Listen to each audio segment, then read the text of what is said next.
talagang mali ang ginawa ng gobyerno ito at ang puno ng gobyerno ay yung kapatid, maghain ka ng impeachment laban sa kapatid mo kapag yun ay culpable violation of the Constitution. O yun, nahabang mo sa kanya. Hindi mo siyempre gagawin niya. Kasi nga, balat kayo siya. May oral argument. Kami. Alam mo si Attorney Powell. Ngayon, sa tanong mo, kung confident pa tayo, confident ako na ang batas ay nagtatakda na kailangan ang gobyerno ay may obligasyon na ibalik ang Presidente Duterte dito sa ating bansa. Sapagkat maliwanag naman na ang petition for writ of habeas corpus ay isang legal remedy sa isang mamamayan na illegal na tinatanggalan ng kanyang kalayaan. At yun po ang nangyari kay Pangulong Duterte. Doon naman sa mga nagsasabing mood and academic na dahil wala na daw si Presidente Duterte, hindi po ako naniniwala doon kasi ang Korte Suprema ay may jurisdiction over illegal acts committed by any person or any entity or any government, this government for that matter. Kaya yung ginawa nilang illegal, wherever it goes, palagi ng illegal yung ginawa nila. It has to correct itself. Hindi po pwede na yung ginawa nila kay Presidente Duterte para mawala ng jurisdiction ang hukuman ay itatakas nila. Pag tayo'y pumayag dyan, ay ganun ang gagawin nila. Pag may kalaban sila sa politika at naging stumbling block sa kanilang mga ambisyon, isusuko nila. Papa-aresto nila sa isang foreign jurisdiction na wala naman jurisdiction sa atin. Yan po ang aming pananaw niya. Kaya sa tingin namin, ang pamahalaan ay hindi makakatakas sa kanyang obligasyon. Kaya pag ang mga respondents ay nagsabi, sorry, Your Honor, wala naman sa amin, sinuli namin. Aba, dahil kayo may nagagawa niyan, gawin niyo ang paraan. Ibalik niyo yan dito at ipakita niyo sa amin at ipaliwanag niyo kung bakit yung ginawa. Ang ayon sa petitioner ay illegal. So kami ay naniniwala na ang Korte Suprema ay magsasagawa ng isang desisyon consistent with what the Constitution says. Hi, Sir Mads po from Net25. Sir, ano po yung wish natin para sa birthday ni former President Vigoto? Ay, siyempre, ang wish natin, maliban pa sa isang magandang kalusugan, ay yung kanyang pagbabalik sa kanyang tinubuang lupa.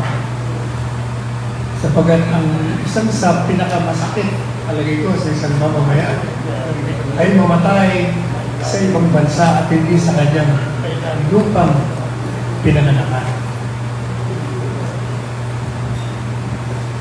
Sir, isa sa mga kinakatakot nga ng iba is ang possibility na hindi na makabalik si dating Pangulong Duterte dito. And yung worst, dun siya mamatay. Ano sa tingin niyo magiging effect nito if ever na mangyari yun sa Pilipinas? And posible ba na anong magiging effect sa magiging election nung ganun? If ever na mangyari man yung nakakatakot before may election, sir? Kung titignan mo yung history natin, ang pagkamatay ng isang kilalang tao, kilalang presidente, ay nagbubunga ng pagkakyat ng kamag-anak o anak. Diba nung namatay si Cory? Si Pinoy naman nun, walang ambisyon maging presidente ng bansa. And then suddenly, yung mga kayong nanay, ay biglang siya naging presidente.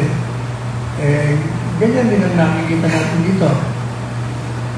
Nakakulong pa lang yan, pero nagre-react na yung mga tao. All over. Nagre-react. totoo lang, pati yung mga pulis, ang mga pulis na malapit sa akin, sa airport, sa traffic, palaging binubulungan ako, sir, Duterte lang kami. Naghihintay lang ako kami ng tamang panahon basta nandito lang kami. Yun. Kaya, di ba palagi mo sinasabi, pag hindi ayusin ng pamahalaan ang kanyang mga hakbangin na pinagre-reakan ng sambayanang Pilipino, ang kasaysayan natin ay mauulit. Kakaroon na naman tayo ng regime change. Kakaroon na naman tayo ng politika na Pilipino. Hindi na ako tayo maka-take off eh. Palagi na lang nagkakaroon ng pagbabago. EDSA 1, EDSA 2. Ngayon, eto na naman. Mukhang nabubuo na. Nabubuo na naman. Namumuo na naman. Ang taong bayan, nagkakaisa na naman. Maaari na naman tayo magkaroon ng pagbabago ng pamahalaan na ayaw na sa taong bayan. Ipakita na lang kasi natin sa mapayapang paraan na ayaw natin yung ginagawa nila. Baka sakali namang sila'y magbago ng isipan. Sapagkat kung hindi sila magbago, baka yan ay maging mitsa na isang malaking sunog na maaaring hindi nila malaman kung paano nila papatayin. Senator Moy, follow up po dun sa sinabi niya na kung mamatay si President, baka may maging tumaas yung rank. Are you, sir, directly referring to baka si VP Duterte maging presidente po, if ever mangyari po yun? Actually, kahit hindi naman sana mangyari, mamatay si Presidente Duterte bago sa 2028. Talagang siya na ang magiging presidente. Nung nakaraang halalan niya, dapat presidente rin, hindi next slide. Kaya nga, di ba, kaya palagi ko sinasabi sa programa, ang talagang layunin dyan, siraan mo si VP Sara at yung kanyang #1 supporter, influencer na ama. Kasi, walang kalaban-laban sila pag si Inday Sara ang tatakbong presidente sa 2028. Kaya ang plano from the very beginning, ang ultimate goal is to destroy Inday Sara, demolish her, either politically, which is by way of impeachment, or physically, by way of assassination, or ikulong mo yan para hindi na makalabas. Ganun din si Presidente Duterte. At naging successful na nga sila. Napatapon nila. Pero, napatapon lang. Marami pa namang remedyo para may balik ang dating Presidente Duterte sa atin. Sir, magandang umaga po. Ako po si Juliet ng Saksi. Meron po isang statement ng RCC spokesman na si Mr. Ehadi Abdala na tanging mga hulong lamang daw po ang maaaring mag-utos sa interim release ng dating Pangulo. Pero may ilang kondisyon daw po na kinakailangan para po desisyonan nito ng ICC. Ano po ang masasabi niyo tungkol po dito? Batas po ng ICC, meron ng tinatawag na interim release na pag merong mga paglabag sa karapatan ng akusado, ay nagiging batayan upang pansamantala siya ang akusado ay palayain mo na.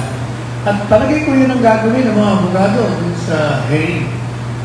They will file a motion under that.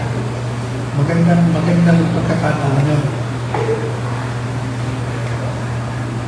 Alam niyo kahit ulitin natin bakit nga ba illegal?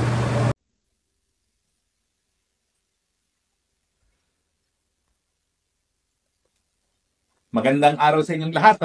Ito po ang pangatlong episode ng Updates from The Hague. Noong 91 po ng Boneto ay nag-issue po ng order ang Pre-Trial Chamber Order No. 1 na inuutusan ang prosecution na ilabas na ang ebidensya laban kay dating Presidente Rodrigo Roa Duterte.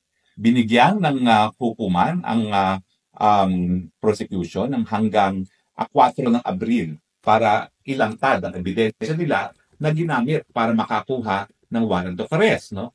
Yung ebidensya na hinanap ng korte para mag-issue ng warrant of arrest ay only reasonable basis.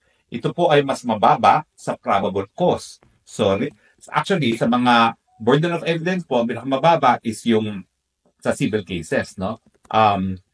Preponderance of evidence. Pangalawa is, ito na nga po, reasonable basis. Tapos, probable cause. Probable cause na meron kang krimen na nangyari na ang akusado ang posibleng gumawa ng krimen ito, tsaka proof beyond reasonable doubt na kakailanganin para ikaw ay mahusgahan ng guilty. Now, ang tanong, bakit hinuli muna ang dating presidente bago ilantad sa kanya ang mga ebidensya na naging dahilan pag-issue ng warrant of arrest? Siyempre, sa ating mga Pilipino, parang mali yun kasi hindi ganyan ang sistema natin, no? Pero alam niyo po, i-explain ko sa inyo kung bakit ganito ang proseso sa ICC at ano yung sinusunod nating proseso sa Pilipinas. Sa Pilipinas po, bago magkakaso sa hukuman, dadaan muna tayo sa proseso ng preliminary investigation. Ang preliminary investigation po yan ay kaya narariyan yan at karapatan yan ng lahat ng akusado sa hukuman para malaman nga kung mayroong krimen at mayroong bang sapat na ebidensya na posibleng yung nasasakdal nga ang gumawa ng krimen. Bakit nagkakaroon ng preliminary investigation? Kasi unang-una, hindi dapat masayang ang panahon at ang resources ng gobyerno para litisin yung mga hindi naman mapapatunayan nagkakasala sa hukuman. At syempre, para naman sa mga respondent o akusado, para hindi rin sila masubject doon sa gastos, sa pagod, at sa oras, at syempre, yung emotional distress na talaga namang nasa-suffer ng mga tao kapag meron silang kaso sa hukuman. So, ang preliminary investigation sa Pilipinas para sa gobyerno at para sa akusado nang sa ganon, hindi sayang ang panahon, hindi sayang ang oras at yung emotional distress na dinudulot ng pagkaso. So, ganyan po ang sistema natin. Anong problema sa sistema natin? Ang problema sa sistema natin, kung walang pera ang mga nagdidemanda, paano sila makakakalap ng ebidensya? In fact, ang ginagawa ng mga piskal sa preliminary investigation, iniisip nila na kami ay quasi-judicial para silang piskal. So, hindi sila nakikialam sa investigasyon. So, on their own, ang mga biktima sa pagkakalap ng ebidensya. Kung wala silang pera na para magkuha ng abogado na kakalap ng ganito mga ebidensya, hindi sila makakasampa ng kaso sa prosecutor man lang. Kaya talagang parang mahirap maging biktima sa atin dahil kung wala kang sapat na pera para magsampa ng kaso sa piskalya, hindi ka makakaroon ng katarungan. No? Siyempre po, ang mga pulis, pwedeng sila rin magsampa. At karamihan naman ng mga kaso na walang pera yung mga private complainants, yung mga nagrereklamo, pulis ang nagsasampa. Pero ganoon din po. Mahina po sa law and evidence sa mga pulis. Gaya ng mga sinampan nila sa akin, ang ebidensya nila dun sa qualified theft na meron daw conspiracy, hindi naman ako gumawa ng kahit ng elemento ng human trafficking, wala ring ebidensya sa collusion, sampa lang sila ng kaso. Samantalang, kung meron talagang abogado na tumulong para ihanda yung tinatawag ng mga complaint affidavits, dapat yan, pwede nang maisampa sa hukuman. Sa sistema rin po natin, lahat ng records ng piskalya sa preliminary investigation, yun na rin ang nagiging basihan ng court files kapag nakarating na sa hukuman para paglilitis. In fact, ngayon po, sa bagong rules ng Korte Suprema, importante na sa simula pa lang ng kaso sa hukuman na lahat ng ebidensya ay ilabas na ng prosecution. At ganun din ang gagawin ng depensa, no? Which is a process na similar sa nangyayari ngayon sa ICC na pinapadetalye na ng hukuman kung anong ebidensya ng prosecutor laban kay dating Presidente Rodrigo Roa Duterte. Pero ang sistema, kaya naman ngayon pa lang nilalabas kasi ang Europa at pati ng Amerika, dahil ang Amerika naman, dating colony ng England, no? Ang sinusunod nila ay inquisitorial system. Ang sinusunod natin sa Pilipinas ay adversarial. Anong pagkakaiba? Ang inquisitorial system, yung prosecutor na katulong ang pulis, ang nagkakalap ng ebidensya at nagsasampa sa hukuman. Anong maganda rito? Unang-una, hindi na yung mga biktima ang gagalaw para makakuha ng ebidensya. Yung gobyerno na mismo kukuha ng ebidensya. Siyempre, yung kumukuhang judge na umaaktong prosecutor, makikipagtulungan sa pulis. So, meron siyang kapangyarihan din talaga. May mga tagakuha siya ng ebidensya. At bukod pa dyan, may kapangyarihan siya na mag-issue ng mga supinas. Ang maganda sa sistema na inquisitorial system, unang-una, walang gasto sa biktima. At ang mga biktima naman, hindi na kinakailangan kumuha pa ng abogado para sila ang kukuha ng ebidensya. Now, sabi ko nga, ito yung sistema sa buong Europa at sa Amerika dahil ang Amerika naman, ang England, ganyan din ang sistema. Ang pagkakaiba lang sa England, bagamat ang prosecutor din ang kukuha ng ebidensya at ang tinatawag nila dyan, magsisimula ng inquiry, no? Inquiry na meron ding West na nag-i-inquire. Ang pagkakaiba lang ng England at Amerika, dadalhin pa rin sa grand jury ang ebidensya para magdesisyon yung mga ordinaryong mamamayan kung meron nga sapat na ebidensya para dalhin sa hukuman. Now, ang sistema natin siyempre, adversarial ang tawag. Kinakailangan talaga ang biktima ang kumalap ng ebidensya. At ang assumption naman siyempre na adversarial, may mga abogadong makakatulong. Kaya nga sa preliminary investigation sa Pilipinas, maraming abogadong nag-enter na appearance. Pero kung titignan mo yung problema ng extradigal killings, at mind you, sa panahon ni Leila de Lima, ang definisyon ng extradigal killings ay ang patayan lamang ng mga mamamahayag at ng mga aktivista. Siyempre, sino ba yung mga mamamahayag? Sino yung mga aktivista? Ang mga pamilya nila, walang sapat na pera para kumuha ng abogado. Now, hindi naman ibig sabihin na hindi po pwedeng magsampa ng kasong pulis. Ginagawa po yan ng pulis. Kaya lang, may kahinaan din ng pulis pagdating sa evidence. Gaya ng kasong sinampan nila sa akin, walang kalatoy-latoy dahil wala namang ebidensya na ako ay nag-participate sa kahit anong human trafficking. Wala yung elemento ng human trafficking na nag-recruit, na gumamit ng dahas para pagsamantalahan ng kanilang labor, no? At syempre, wala rin ebidensya ng conspiracy. Kasi nga, ang mga pulis, bagamat kumuha ng basic rules and evidence, hindi sila talaga bihasa, hindi gaya ng mga abogado. So, yan yung isa sa downside naman ng adversarial system. Pero, ang maganda sa adversarial system, dahil at every step of the way, naglalabanan yung dalawang partido, kaya adversarial, no? Labanan ng private complainant at saka labanan ng akusado, kada stage, nabibigyan ng karapatang sumagot yung akusado. At syempre, hindi maisasampa ang kaso sa hukuman kung saan po pwede siya makulong hanggang hindi sila nagsagutan doon sa preliminary investigation.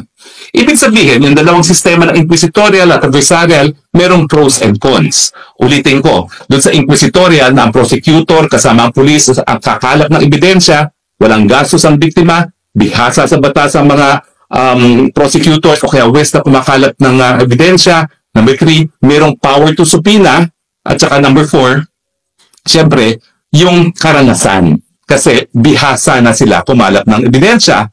At number 5, yung mga biktima, wala nang gagawin talaga, no? Dahil magreklamo lang sila, bahala na humanap ng ebidensya ang Estado. At saka siyempre, ito na may sang-ayon doon sa obligasyon ng Estado na talagang bigyan ng mabilisang katarungan ng biktima ng patayan o ibang mga seryosong kaso. Ang downside, yun nga, sa sistema ng Europa, hindi malalaman na nasasakdal kung anong ebidensya laban sa kanya hanggang makarating nito sa hukuman, nagkaroon ng warrant of arrest, inaresto muna siya at saka niya malalaman ang ebidensya. So, syempre, ang downside ng inquisitorial system, medyo hindi makatarungan naman yun doon sa tao na kukulong muna bago siya mabibigyan ng provisional liberty kung papayagan ng hukuman. Kasi sa akin, napaka-importante naman ng kalayaan, kasama ng kalayaan ng karapatan mabuhay at karapatan ng malayang pananalita. Now, dito sa adversarial system naman, anong advantages? Ang advantages, walang makukulong na hindi nila alam kung anong ebidensya laban sa kanila. Kasi sa proseso ng preliminary investigation, kinakailangan sasagutin niya mismo lahat ng ebidensya na ipiniresenta laban sa kanya. So, hindi mangyayari yan na magkakaroon siya ng warrant of arrest na hindi niya alam kung ano yung ebidensya. By the time umabot sa korte, alam na niya kung ano magiging depensa niya. At ngayon naman, sa bagong rules na inadapt ng Korte Suprema na yung file mismo ng piskal, ayan na yung file sa hukuman at dapat lahat ng ebidensya sa simula pa lang ng kaso sa pre-trial ay nakalabas na, ganun din naman sa depensa, mas mabilis yung proseso at hindi nasa dilim ang akusado. Alam na alam niya kung ano yung mga ebidensyang nagamit laban sa kanya. Anong mas mabuti? Well, palagi ko sinasabi, na sa Pilipinas, dahil hindi naman lahat ng tao ay kayang magbayad ng abogado, parang mas mabuti ang inquisitorial system. Pero sa akin, dapat i-modify natin.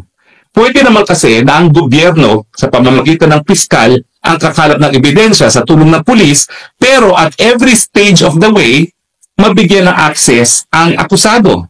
O di naman kaya, tapusin nila yung case build-up, pagkatapos, i-reveal nila sa akusado kung anong mga ebidensya para masagot naman ng akusado. Kasi ako talaga, sa tingin ko, hindi tama na ang isang tao ay mapagkakaitan ng isang araw ng kanyang kalayaan.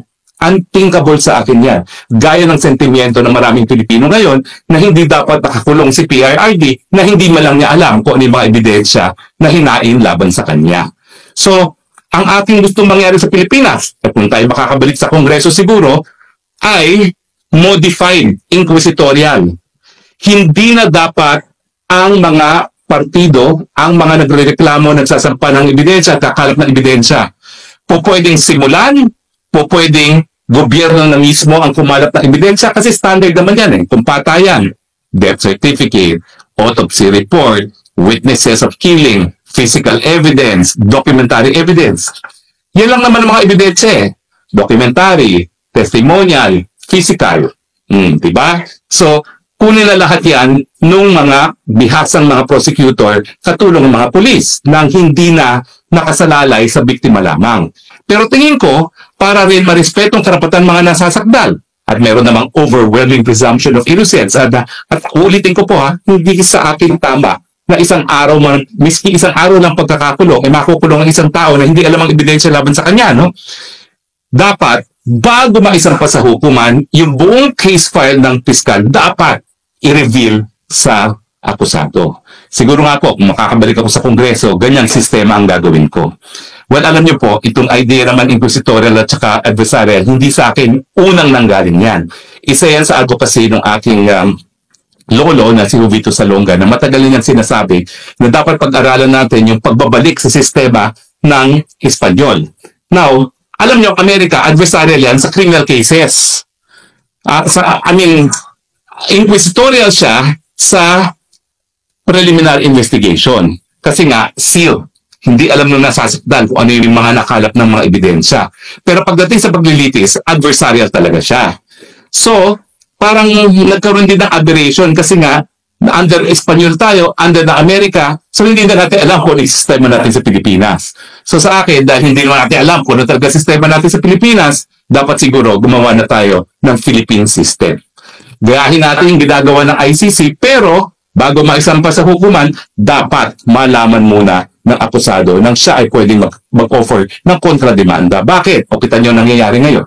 Nagbabayad ang ICC dun sa board and lodging ni Presidente at meanwhile yung Presidente natin, dating Presidente, ay napakaitan ng kanyang karapatan sa kalayaan na hindi pa man lang nalalaman kung ano ang mga ebidensya laban sa kanya. Take note po napakatagal ng confirmation charges. 6 na buwan. Na-aresto siya Marso, Setyembre pa ang confirmation charges. So may posibilidad na although po pwede naman magkaroon ng provisional release in between, may posibilidad na 6 months bago madesisyonan kung merong probable cause at 6 months ka nakakulong. Although meron din posibilidad na magkakaroon ng provisional liberty meanwhile. So anyway, ito namang briefing na ito ay para magkaroon ng karagdagang kaalaman ang mga Pilipino na ngayon po ay nagsusubaybay sa paglilitis ng ating Presidente Rodrigo Roa Duterte. Sana po nakapulot kayo ng karagdagang kaalaman kung paano ang proseso dito sa International Criminal Court. Live, reporting from the Netherlands, ang inyong spokesman bayan, Harry Roque nagsasabing, I love you Philippines, you're the only country that I have, you're the only country that I love. God bless the Philippines.